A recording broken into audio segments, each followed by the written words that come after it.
Good morning. Today we are here with Bishop Kevin and Patty, and they are going to talk about their experience at the Lambeth Conference in Canterbury, and I can't wait to hear about it. And so would you like to tell us about your travels? Sure. So everything was on time. First of all, we got there. It was We easy. got our luggage. Got our luggage. And then we settled in for kind of a weekend in London. And where did we go? Went to Parliament Square, Parliament Square, yeah. Big Ben, St. Margaret's. Yeah. Um, There was even a climate change rally that Right. we were kind of in front of and almost jumped into. It was a wonderful time to kind of catch our breath before we headed to Canterbury. Okay. So let's start with the topic that captured the first couple of days Yeah, at Lambeth. yeah. The human dignity call. Sure. What was that about? And would you explain the controversy? I'll do my best. Do you want me to start? yeah, go ahead. I think you should. So I have before me the calls. Okay. Multiple calls, of which the human dignity call was one, and that was on Tuesday, I believe. So we arrived almost a week after we arrived. Okay. But clearly, from the moment we got off the plane in London, we were hearing the anxiety that was building not only here but really around the Episcopal Church about this particular call, human dignity. You may recall that quickly we sent out a message to the diocese to let them know that we're aware, we're walking together in solidarity with our LGBTQ plus brothers and sisters here in the state, and so those first couple of days it kind of was hovering over, and part of the reason why was we were caught off guard.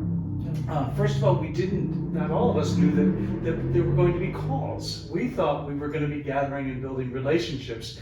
And then we learned that not only would there be calls or statements of affirmation, but that we would vote on them. And the thought was, how can we possibly vote for something that doesn't widen the circle? And so that, again, was an anxiety. But I want to say the leadership of the Archbishop of Canterbury and his team, they quickly drafted a second aspect of that section of the call. I can talk about that more in detail. But they quickly drafted a new section that I think, for the most part, met with satisfaction for those of us from the Episcopal Church and from other provinces. But it also was something that was pushed back by others of our global brothers and sisters. So we then had to say, okay, are we going to vote on this? And actually they walked back on voting as well. We decided that we needed to come to consensus, and that using a clicker was not the way to do that. So there was an evolving that led us to Tuesday. But really what happened was we spent a week in Bible study, which meant that I was with 6 or 7 other bishops, walking together in prayer. First Peter was the focus of our conversations. We began to develop relationships before we came to that Tuesday. And Patty, you also were developing relationships as part of the spouse group. Right. So we had a group that we met with the entire time, and we were in small groups, and we had a group. I had people from Malaysia, South Sudan, Kenya, London, all over the world. And I think we learned very quickly that we needed to listen.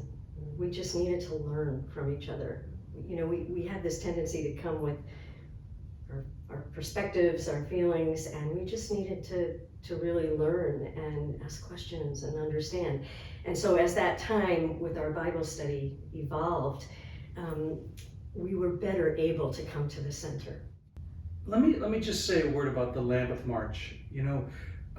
Shortly after we gathered there was a group who were walking in solidarity with the LGBTQ plus community from the Lambeth, Kent area, who were marching, and so many of the bishops and spouses, and Patty and I had the privilege to walk through the grounds of Kent University, sharing our solidarity and speaking, very loudly of our solidarity and our support. And in that process, there were people waving to us from the side, bishops and spouses who couldn't possibly walk in that because they were concerned about repercussions possibly.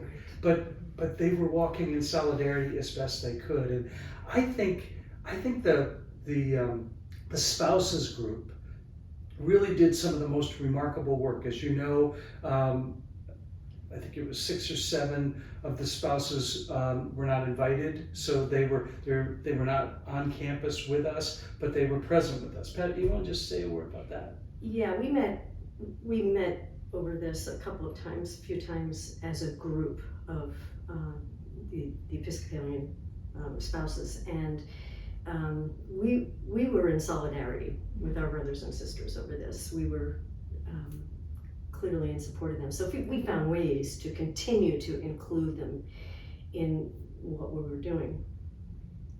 At the same time, we're still working with a global community of spouses throughout the world, so we could stand in our solidarity, in our beliefs, but invited them,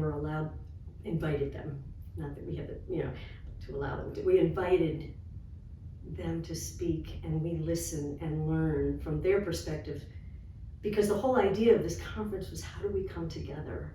And if we push our beliefs before they're able to come, or whatever they decide, that's part of how we grow together. That's part of how we transform our beliefs and also learn from others in our beliefs. So we didn't want to miss that either. Yeah. It was a delicate balance, but we stayed in solidarity. I think you did, and Did I say that? Yeah. Does that make sense? It does, and I think one of the most powerful moments for me was on really the last day of Bible study with 2 members of my group, one from South Sudan, one from Pakistan, and we were on our knees praying for one another and praying for our futures and our hopes and our families and our dreams. And for me, that's when it all came together. That we can somehow walk together in the midst of our differences and love one another and find a common ground. One piece just to add that I was just remembering is that we, in including our brothers and sisters, we went to lunch together, we included them, and we were at this lunch one day, and I noticed there were spouses from other parts of the world that came and joined us. So I think it's just a welcoming, but it's not a pushing. It's listening. Yeah, it's listening. It's hope. Yeah. It's the alienation and the movement to hope and change. Indeed. Is there anything, Bishop, you would like to say to the LGBTQ plus community? Yeah, nothing has changed here. Nothing that happened in Lambeth changes, other than we can grow in strength and understanding that the human dignity of each and every person is respected and held up. So there should be no anxiety in terms of where the church is going. We're walking together. We dare to walk together. We're threatening to walk together. And we will continue to do that here. Thank you.